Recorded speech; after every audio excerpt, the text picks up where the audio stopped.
Green belt کے نام سے منسوب نصیر آباد ڈویژن لاوارث بن چکا ہے، مگر کوئی پوچھنے والا نہیں۔ نصیر آباد میں لوکل گورنمنٹ، B&R اور ٹاؤن کمیٹی کی جانب سے اربوں روپے بلیک ٹاپ روڈوں، گلیوں اور محلوں میں ٹف ٹائل لگانے کی مد میں خرچ تو کیے جاتے ہیں، مگر یہ روڈ اور سڑکیں چند دن ہی میں دوبارہ خستہ حالی کا شکار ہو جاتی ہیں۔ اگر محکمہ PHE کی بات کی جائے تو محکمہ PHE کی جانب سے کروڑوں روپوں کے ٹینڈروں کے بعد بھی صدیوں پرانے پائپ لائنیں ڈالی ہوئی ہیں جو اب ٹوٹ چکے ہیں۔ شہریوں کو پینے کے لیے صاف پانی بھی میسر نہیں، اور شہر میں صاف پانی کی فراہمی کے لیے مختلف مقامات پر لگائے گئے فلٹر پلانٹ صرف نمائش کے لیے لگے نظر آتے ہیں، لیکن کوئی پوچھنے والا نہیں۔ یہ کافی سر آتا ہے، دوسرا جاتا ہے، مگر PHE کے مسئلے کبھی ختم نہ ہو سکے۔ محکمہ جنگلات کے کارناموں کو دیکھا جائے تو محکمہ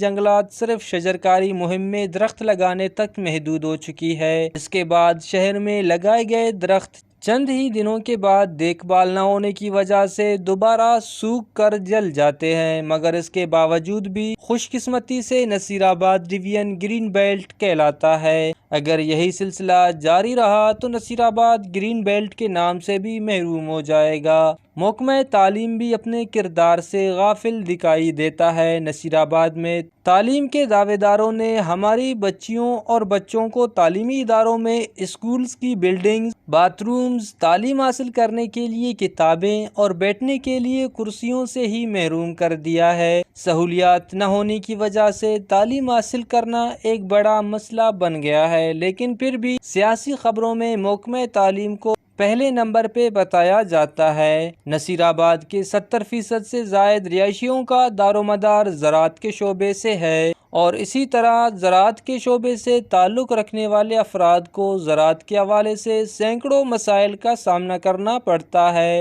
مگر محکمہ زراعت نصیر آباد کا عملہ اپنے آفس تک محدود ہو چکے ہیں۔ زراعت کو فروغ دینے کے لیے زمینداروں اور کاشتکاروں کے لیے نہ ہی کوئی آگاہی مہم چلائی جاتی ہے اور نہ ہی کوئی سیمینار رکھتے ہیں جس سے زراعت کے شعبے میں پیش آنے والے مشکلات کو کچھ کم کیا جا سکے۔ اس کے علاوہ سرکاری کھاد اور بیج کی تقسیم کار میں ہمیشہ زمینداروں اور کاشتکاروں کو من پسندی کا سامنا کرنا پڑتا ہے، مگر کوئی نوٹس لینے والا نہیں۔ ہم میں اور مرے ہوئے لوگوں میں کوئی فرق ہی نہیں، بس فرق صرف اتنا ہے کہ ان کے ورثاء ہمیشہ ان کے قبروں پہ جا کر ان کی مغفرت کے لیے دعا کرتے ہیں، مگر زندہ لوگوں کی کوئی پرسان حال نہیں۔ کیمرہ مین معشوق رند کے ساتھ ریاض بلوچ، وش نیوز، نصیر آباد۔